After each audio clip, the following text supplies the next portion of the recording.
Bayangkan Anda punya sebuah tangki kaca transparan, yang kapasitasnya tepat 2 liter.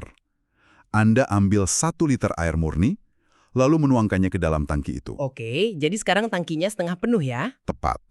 Terus, Anda ambil 1 liter alkohol, katakanlah metanol murni, dan menuangkannya juga ke dalam tangki yang sama. Nah, logika dasar kita, matematika yang diajarkan sejak kita SD, pasti bilang kalau 1 ditambah 1 itu sama dengan 2. Benar sekali. Tangki itu seharusnya penuh sampai ke bibir atas, kan? Logika makroskopis kita pasti berasumsi kayak gitu. Matematika dasar itu kan sangat, ya, menenangkan karena sifatnya pasti. Tapi kenyataannya, tangki itu sama sekali tidak penuh. Ada ruang kosong yang cukup terlihat jelas di bagian atas. Oh iya, itu fenomena yang sering bikin orang kaget. Iya.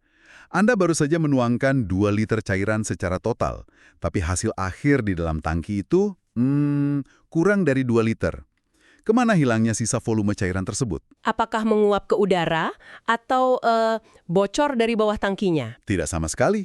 Alam semesta baru saja meremas cairan Anda sedemikian rupa sehingga 1 ditambah 1 tidak lagi sama dengan 2. Dan misteri volume yang hilang inilah yang jadi titik awal eksplorasi mendalam kita hari ini. Ini topik yang sangat menarik untuk dibongkar. Halo, dan selamat datang di pembahasan kita kali ini. Misi kita hari ini, untuk Anda yang sedang mendengarkan, sangatlah jelas. Kita akan membongkar rahasia di balik salah satu konsep fisika dan kimia yang, jujur saja, paling merusak intuisi kita. Iya, yaitu termodinamika larutan. Betul, kita akan melihat bagaimana alam semesta menggunakan apa yang disebut sebagai sifat parsial untuk mengatur kekacauan saat berbagai benda itu bercampur. Ini tuh fenomena yang luar biasa, karena memaksa kita untuk melepaskan cara pandang sehari-hari. Maksudnya gimana tuh? Ya, kita kan terbiasa melihat benda sebagai sesuatu yang punya sifat mutlak. Air adalah air, alkohol adalah alkohol, gitu kan?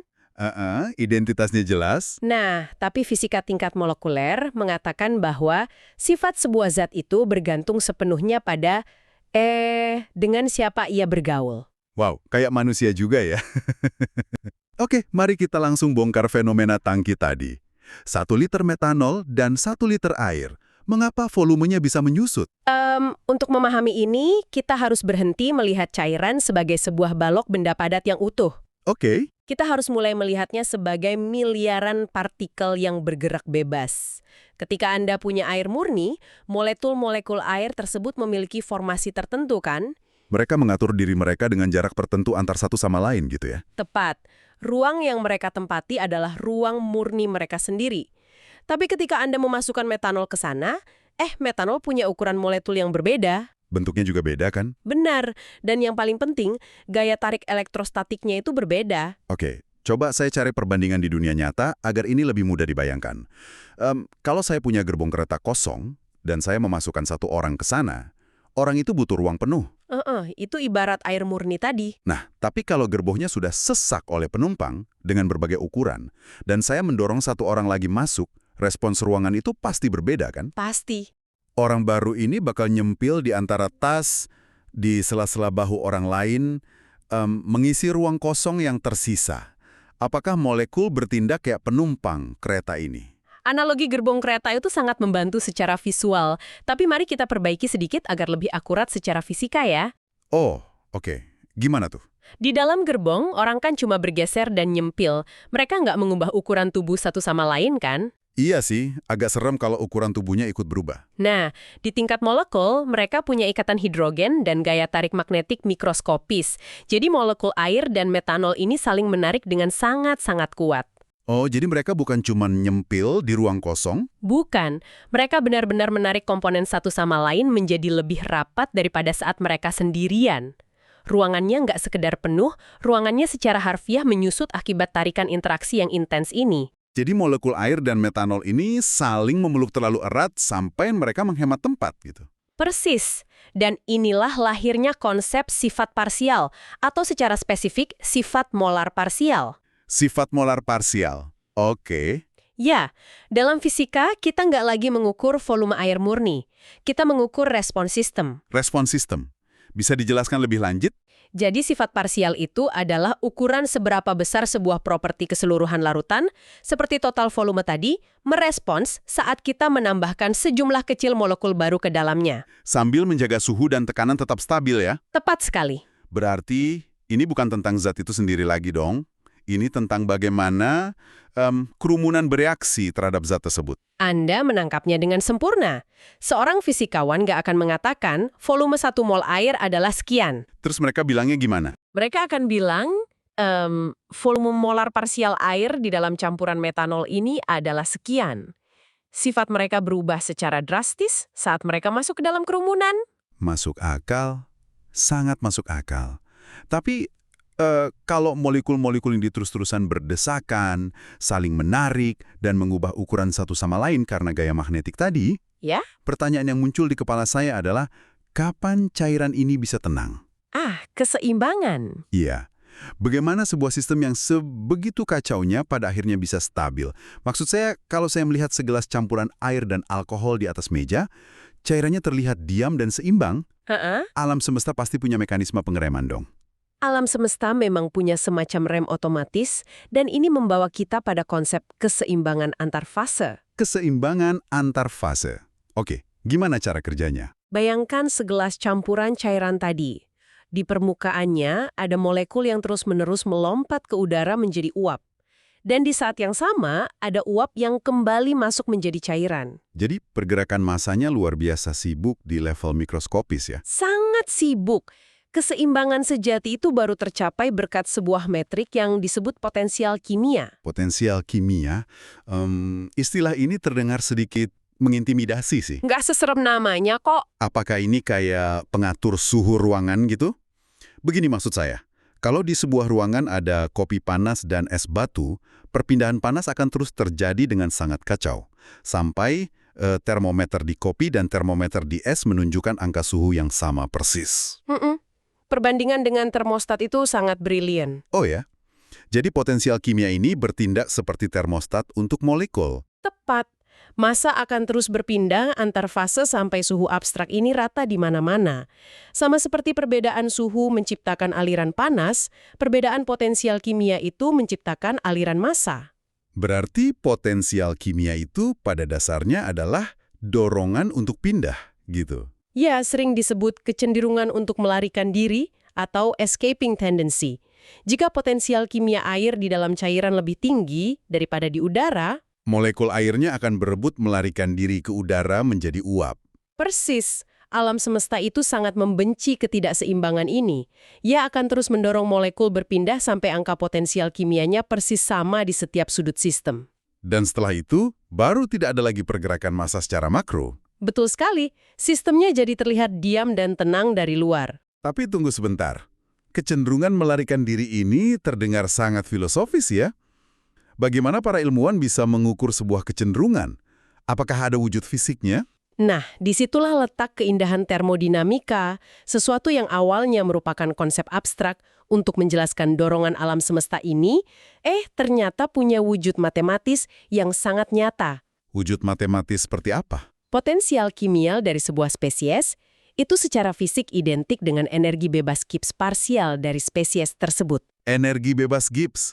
Wah, saya sering banget mendengar istilah ini bergaung di pelajaran kimia dasar. Tapi sejujurnya banyak dari kita yang kehilangan intinya. Iya, seringkali cuma diajarkan rumusnya saja kan? Benar. Apa sebenarnya wujud fisik dari energi bebas Gibbs ini? Jangan biarkan kata-kata itu membingungkan Anda. Sederhananya, energi Gibbs bebas adalah jumlah energi dalam suatu sistem yang bebas atau tersedia untuk melakukan pekerjaan yang berguna. Jadi semacam mata uang energi dari alam semesta. Metafora yang sangat tepat. Setiap kali ada reaksi kimia atau pencampuran molekul, proses itu hanya akan terjadi secara spontan jika mereka bisa menurunkan energi Gibbs mereka. Mereka ingin membuang energi berlebih. Iya, untuk mencapai keadaan yang sedamai dan serendah mungkin. Ibarat bola yang selalu ingin menggelinding ke dasar lembah gitu kan? Persis. Dengan mengetahui bahwa potensial kimia sama dengan energi Gibbs parsial ini, ilmuwan nggak perlu lagi menebak-nebak soal kecenderungan melarikan diri tadi. Mereka tinggal menghitung energinya. Ya, mereka tinggal menghitung energi yang tersedia berdasarkan suhu, tekanan, dan komposisi. Mereka benar-benar mengubah filosofi keseimbangan menjadi angka yang konkret. Sangat menarik, tapi membicarakan soal angka yang konkret ini malah memicu sebuah paradoks di kepala saya. Paradoks apa itu? Tadi Anda mengatakan bahwa ketika benda bercampur, molekulnya saling menarik, erat, berdesakan, ikatan hidrogennya tumpang tindih, kan? Mereka kehilangan sifat murninya. Nah, jika batas antara ini bagian air dan ini bagian metanol sudah nggak ada lagi di dalam cairan yang berpelukan erat itu, lalu gimana caranya kita bisa menghitung sifat masing-masing secara terpisah? Itu adalah salah satu tantangan intelektual terbesar yang harus dipecahkan oleh para ilmuwan termodinamika di masa lalu. Dan jawabannya? Jawabannya terletak pada pilar matematika yang sangat brilian. Pertama, mereka mengakui bahwa Anda tidak bisa memisahkan molekul itu secara fisik. Oke, terus? Jadi, mereka menggunakan sistem pembagian saham yang secara akademis disebut sebagai persamaan sumabilitas. Pembagian saham. Bagaimana sistem bagi saham ini bekerja di dunia molekul? Konsepnya begini, kita mengukur total properti dari sebuah larutan utuh, katakanlah volume total. Lalu, melalui perhitungan fraksi mol, kita pada dasarnya memaksakan dan membagi-bagikan kembali volume total itu ke masing-masing molekul penyusunnya. Seolah-olah itu adalah milik pribadi mereka gitu. Tepat. Jadi sifat total hanyalah hasil penjumlahan dari porsi tiap spesies yang dikalikan dengan sifat parsialnya. Wah, ini cara cerdik untuk memberikan kembali identitas matematika kepada molekul yang sebenarnya sudah melebur ya. Benar sekali. Tapi pembagian saham itu pasti nggak bisa sembarangan kan? Kalau molekul A merenggut lebih banyak ruang, molekul B nggak mungkin diam saja dong. Anda benar. Dan disitulah pilar kedua masuk yang jadi kunci dari seluruh termodinamika larutan. Apa nama pilarnya? Ini disebut persamaan Gibbs-Duhem. Persamaan ini bertindak sebagai semacam jaket pengekang atau aturan mutlak bagi molekul-molekul tersebut. Aturan mutlak seperti apa? Secara matematis, jika Anda merangkum seluruh perubahan sifat parsial dari semua molekul dalam larutan pada tekanan dan suhu konstan, Ya. jumlah total perubahannya wajib sama dengan nol. Wow, wajib nol. Oke, izinkan saya membayangkan aturan nol mutlak ini dalam kehidupan sehari-hari agar Anda yang mendengarkan bisa merasakan signifikansinya. Silahkan. Bayangkan ini kayak rekening bank gabungan untuk pasangan suami istri yang penghasilan bulanannya nggak bisa bertambah. Mereka berada dalam satu sistem yang tertutup kan? Jika bulan ini sang suami tiba-tiba memutuskan untuk boros dan menghabiskan lebih banyak uang katakanlah, sifat parsialnya membesar secara agresif, Maka sang istri tidak punya pilihan lain selain berhemat. Sifat parsial sang istri wajib turun secara proporsional. Tujuannya cuma satu, agar total saldo rekening gabungan mereka tetap seimbang. Analogi rekening bank gabungan itu sangat presisi loh. Berarti persamaan Gibbs-Duhem bekerja sekejam ini di level atom? Iya, molekul-molekul di dalam campuran tidak punya kebebasan finansial untuk bertindak semaunya. Jika Anda melihat grafik data laboratorium dari campuran dua cairan, dan Anda menggambar kurva yang menunjukkan sifat parsial keduanya, Pasti ada pola tertentu ya. Anda akan melihat tarian yang sangat ketat. Saat kurva etanol sedang bergerak naik, artinya ia mulai menuntut lebih banyak ruang atau energi. Kurva air pada titik yang persis sama pasti menukik turun. Alam semesta mengikat nasib mereka menjadi satu. Persis. Jika satu membesar, yang lain harus menyusut demi menjaga keseimbangan mutlak dari sistem. Udah kayak menari tango ya. Kalau satu melangkah maju secara agresif, pasangannya harus mundur supaya kaki mereka nggak saling injak. Betul sekali. Semua harmoni matematika ini terdengar sangat rapi. Tapi, bagi Anda yang mendengarkan dan kebetulan memimpin pabrik manufaktur atau memikirkan aplikasi nyatanya, Anda mungkin bertanya, apakah penyusutan karena tarian tanggo molekuler ini dampaknya cukup besar sampai harus dipedulikan? Oh, sangat besar. Mari kita kembali ke cairan anti beku di awal perbincangan. Mari kita terapkan matematika ini ke skala industri. Pembuatan cairan anti beku adalah contoh klasik. Katakanlah Anda seorang insinyur yang ditugaskan untuk memproduksi 2.000 cm3 atau 2 liter cairan anti beku otomotif. Oke, targetnya 2 liter. Komposisi yang Anda butuhkan adalah campuran 30% mol metanol ke dalam air. Nah, kalau insinyurnya bolos kelas termodinamika, dia pasti berpikir, oh gampang, masukkan 1.000 liter metanol dan 1.000 liter air. Atau dalam takaran sentimeter kubik tadi ya, 1.000 dan 1.000. Iya, atau dalam takaran mol dia akan mencampur bahan baku seadanya dengan harapan volumenya langsung berlipat ganda gitu aja. Tepat. Dan produksinya akan selalu kurang dari target. Botol kemasannya nggak akan pernah terisi penuh. Kenapa bisa begitu? Karena penyusutan tadi. Betul. Pada konsentrasi tersebut, volume molar parsial metanol anjlok dari volume murninya. Ruang murninya hilang karena ia ditarik masuk ke dalam struktur air. Jadi, dia menyusut dengan dipeluk erat oleh air. Nah, melalui aturan persamaan sumabilitas tadi, insinyur yang pinter termodinamika bisa menghitung kebutuhan nyatanya. Berapa angka nyatanya? Untuk dapat hasil akhir 2000 cm3 campuran, Anda secara nyata membutuhkan 1017 cm3 metanol murni dan 1053 cm3 air murni. Sebentar. Biar saya cerna dulu. 1017 ditambah 1053 itu totalnya 2070. Matematika yang bagus. Jadi, secara harfiah, pabrik harus menuangkan 2070 cm3 cairan bahan baku ke dalam tangki pencampur raksasa, dan alam semesta akan meremas dan melahap 70 cm3 cairan itu begitu saja, sampai hasil akhirnya cuma 2000. Ya, itu kenyataannya. 70 cm3 itu nyaris seukuran secangkir espresso. Kalau pabrik membuat jutaan liter setahun, berapa banyak uang bahan baku yang seolah-olah lenyap di telan interaksi antar molekul ini? Jutaan dolar. Kalau Anda nggak memperhitungkan sifat parsial, margin keuntungan pabrik Anda akan menguap begitu saja. Wah, ini gila sih. Itulah mengapa perhitungan ini bukan sekadar filosofi di atas kertas. Ini adalah fondasi rekayasa kimia modern. Luar biasa. Dan ini bikin saya berpikir, sejauh ini kita berbicara tentang sesuatu yang bisa diukur dengan penggaris atau gelas ukur, yaitu volume, ruang yang mengecil. Tapi bagaimana dengan sesuatu yang nggak terlihat mata, seperti panas atau energi?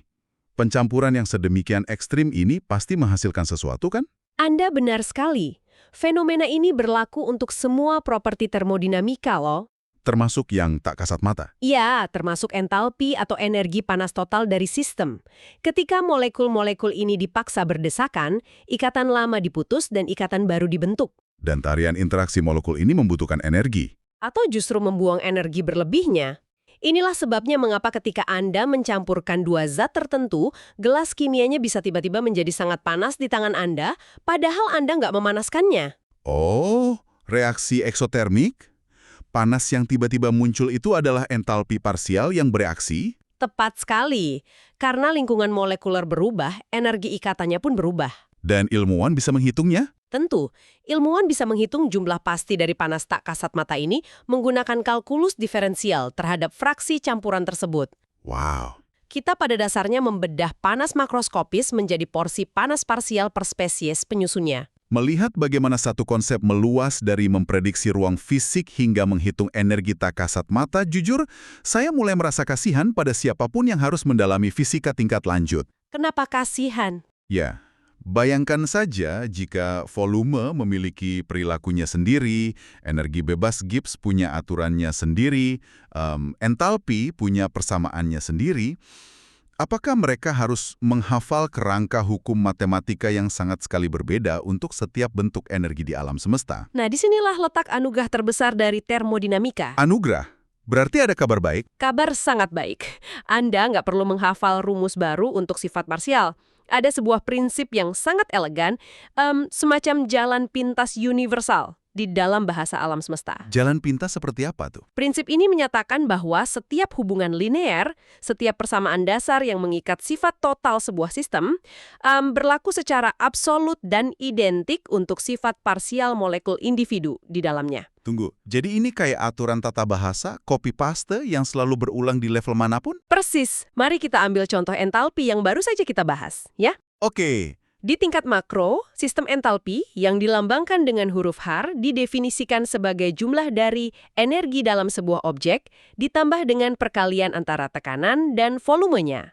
Konsep keseluruhannya cukup statis, kan? Oke, jadi H total sama dengan energi dalam total ditambah tekanan dikali volume total. Nah, Anda ingin tahu bagaimana ini berlaku untuk satu spesies molekul saja di dalam kerumunan larutan? Gimana caranya? Anda tinggal memasukkan kata parsial ke setiap variabelnya. Sesederhana itu? Ya, Entalpi molar parsial spesies tersebut akan sama persis dengan energi dalam parsialnya, ditambah tekanan sistem, dikali volume molar parsial spesies itu. Struktur rumusnya sama sekali nggak berubah. Wah, ini gila sih. Termodinamika ibarat kode pemrograman komputer yang berjalan secara fraktal ya. Pola besarnya berulang sempurna saat kita memperbesarnya ke skala terkecil. Analogi yang sangat puitis dan akurat. Itu benar-benar memberikan rasa keteraturan di tengah kekacauan pencampuran yang kita bahas sedari tadi. Sekali Anda menguasai tata bahasa alam semesta di level yang bisa dilihat mata, Anda sebenarnya sudah menguasai tata bahasa di level atomiknya. Itu kesimpulan yang luar biasa tepat. Kita telah menavigasi lautan informasi yang sangat dalam hari ini. Saatnya kita merangkum apa saja bekal pikiran yang bisa Anda bawa pulang. Silahkan. Pertama, kita telah melihat bahwa matematika dasar 1 tambah 1 sama dengan 2 seringkali gagal di dunia molekul. Keajaiban interaksi spasial, bagaimana molekul saling menarik dan mengepak diri mereka dengan ikatan hidrogen, membuat volume benar-benar bisa menyusut. Sifat mereka bergantung pada kerumunannya. Betul. Kedua, sistem pencampuran alam semesta tidak digerakkan oleh niat acak, melainkan dipandu secara ketat oleh paspor yang mengatur kecenderungan mereka, yaitu potensial kimia atau energi bebas Gibbs. Selama ada gradien energi ini, partikel nggak akan pernah beristirahat. Tepat. Ketiga, dan mungkin yang paling filosofis dari sisi matematika, molekul yang bergabung dalam sebuah sistem kehilangan kebebasan absolutnya. Aturan Gibbs-Duham memastikan bahwa sistem beroperasi dengan anggaran yang ketat. Kalau air merampas sebuah ruang atau energi, metanol di sebelahnya wajib mengorbankan sebagian miliknya demi keseimbangan total. Nggak ada yang bisa bertindak sebagai egois yang independen di mata termodinamika. Itu ringkasan yang sangat merangkum hakikat materi ini. Pelajaran paling fundamental dari sifat parsial ini adalah bahwa perilaku suatu materi lebih banyak ditentukan oleh pengaruh lingkungan sekitarnya dibandingkan oleh bawaan aslinya sendiri. Sangat benar. Dan itu membawa saya pada pemikiran provokatif terakhir yang ingin saya tinggalkan untuk Anda renungkan sendiri di rumah. Oke, mari kita dengar. Di ujung terjauh dari kalkulus termodinamika ini, terdapat sebuah kondisi hipotesis yang disebut sebagai batas pengenceran tak terhingga. Limit ekstrim. Ya, bayangkan sebuah skenario ekstrim, kita terus menuangkan air ke dalam campuran tadi. Lebih banyak air, miliaran liter air, hingga pada akhirnya, hanya tersisa 1 molekul metanol malang yang terisolasi sepenuhnya. 1 molekul metanol di tengah samudra air? 1 molekul metanol ini terkurung, sendirian, di tengah lautan triliunan molekul air yang tak berujung. Molekul air ini punya jaringan tarik-menarik mereka sendiri yang sangat-sangat dominan. Jika eksperimen termodinamika kita membuktikan bahwa sifat suatu zat secara drastis ditentukan oleh dengan siapa ia berinteraksi, dan bagaimana ruang kerumunannya memaksa dirinya untuk beradaptasi? Pertanyaannya adalah, Di batas pengenceran ekstrim ini, apakah 1 molekul metanol itu mulai kehilangan identitas intinya sama sekali? Apakah ia menyerah, berhenti berperilaku seperti metanol, dan terpaksa meniru hukum kerumunan air di sekitarnya karena gaya tarik lingkungannya terlalu absolut? wah, itu pertanyaan yang sangat mendalam. Dan jika kita menarik prinsip fisika mikroskopis yang indah ini ke cermin kehidupan nyata kita, sampai sejauh mana lingkungan dan kerumunan yang mengelilingi Anda secara harfiah, meremas, mengubah, dan mendefinisikan siapa diri Anda yang sebenarnya? Fisika dan filsafat ternyata nggak sejauh itu ya. Sama sekali tidak. Terima kasih telah menemani eksplorasi pikiran kita yang merusak ilusi matematika dasar ini. Sama-sama, selalu menyenangkan bisa membedah misteri ini. Untuk Anda yang mendengarkan, tetaplah penuh rasa ingin tahu. Karena seringkali anomali di balik segelas cairan yang tampak tenang itu menyimpan jawaban tentang bagaimana alam semesta mengatur dirinya sendiri. Sampai jumpa di eksplorasi kita yang berikutnya.